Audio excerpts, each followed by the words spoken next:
आज की कहानी सौदेबाजी। रात के 1:30 बज रहे थे, पर सीमा को नींद नहीं आ रही थी। मन बहुत उदास था।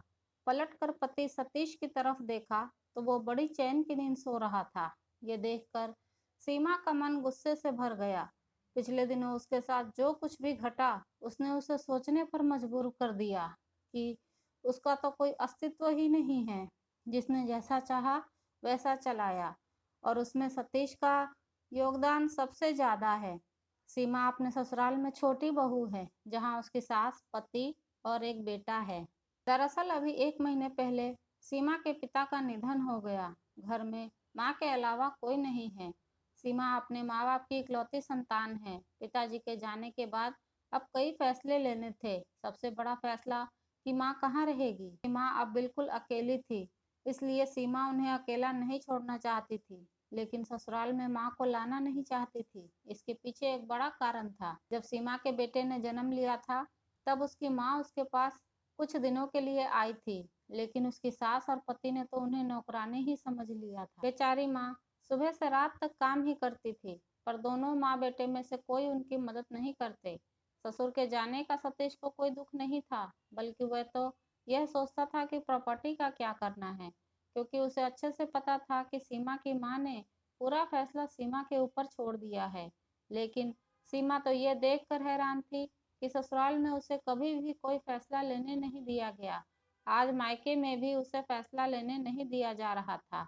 सतीश अपनी मर्जी चला रहा था। पिछले कुछ दिनों में सीमा से कई बार कहा कि अपनी माँ से कहो कि प्रॉपर्टी मेरे नाम कर दे, तो मैं उनकी जिम्मेदारी उठाने को तैयार हूँ। वैसे भी अब वह अकेली क्या कर लेंगी, किसी ना किसी सहारे की जरूरत तो पड़ेगी ही।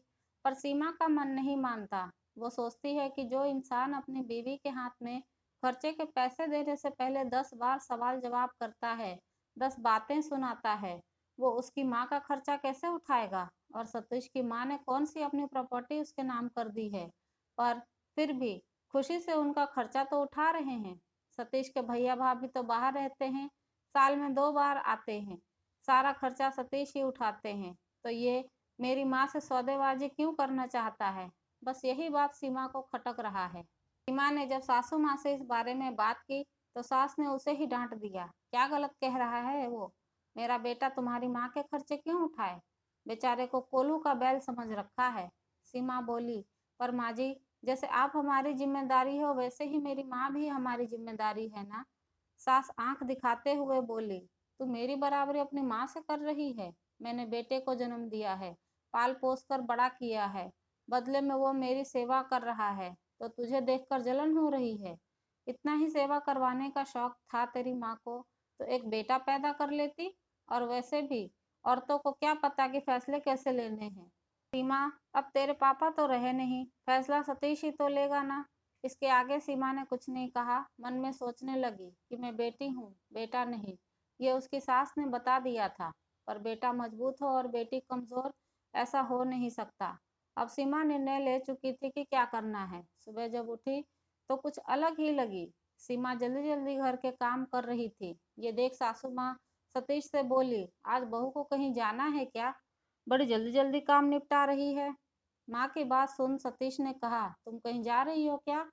हाँ, माँ के पास जा रही हूँ। क्यों, तुमने तो मुझसे पूछा भी नहीं। सोच रही हूँ कि वहाँ का घर बेच दूँ। ये सुन सतीश के चेहरे पर चमक आ गई।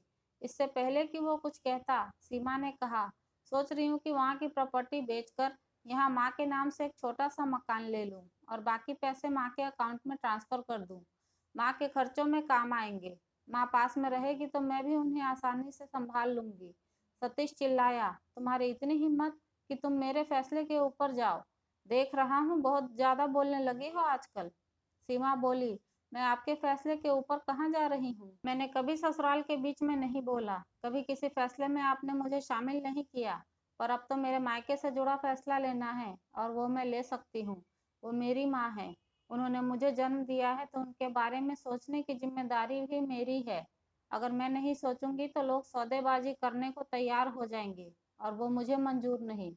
सास बोली, बहू, अपनी माँ के लिए तू हमसे लड़ने को तैयार है। देखिए माँ जी, कल आप ही ने मुझे ये रास्ता बताया था। आपने कहा था ना कि मेरा बेटा है, वो तुम्हारी माँ की जिम्मेदारी क्यों उठाएगा। मैं भी तो अपनी माँ की बेटी हूँ, मुझे रोका तो मैं भी आपकी जिम्मेदारी नहीं उठाऊंगी। याद रखिए, आपका बेटा सिर्फ कमाता है, पर इस मकान को घर मैं बनाती हूँ। सीमा की बात सुनकर दोनों में से किसी ने कुछ नहीं कहा। सीमा जानती है दोनों नाराज है, पर इनकी नाराजगी के चलते वो अपनी माँ को मोहताज नहीं बनाएगी। अपना काम निपटा के वो मायके चली गई। वो बहू के साथ एक बेटी भी है। अगर उसके ऊपर सास और ससुराल की जिम्मेदारी है, तो फिर जिसने उसको जन्म दिया उसकी जिम्मेदारी क्यों नहीं निभा सकती? शादी के बाद लड़की को इतनी आज़ादी होनी चाहिए कि वो अपने माँ बाप के फर्ज को भी पूरा कर सके, और उसको पूरा करने में अगर आप उसका साथ नहीं दे सकते, तो उसको रोकने का अधिकार भी किसी को नहीं है। आपको क्या लगता है कि सीमा ने जो फैसला लिया, क्या वो सही है? कमेंट करके ज़रूर बताएं। वीडियो पसंद आई है तो इसे लाइक और शेयर ज़रूर करें। चैनल पर नए हैं तो सब्सक्राइब ज़रूर कर लें।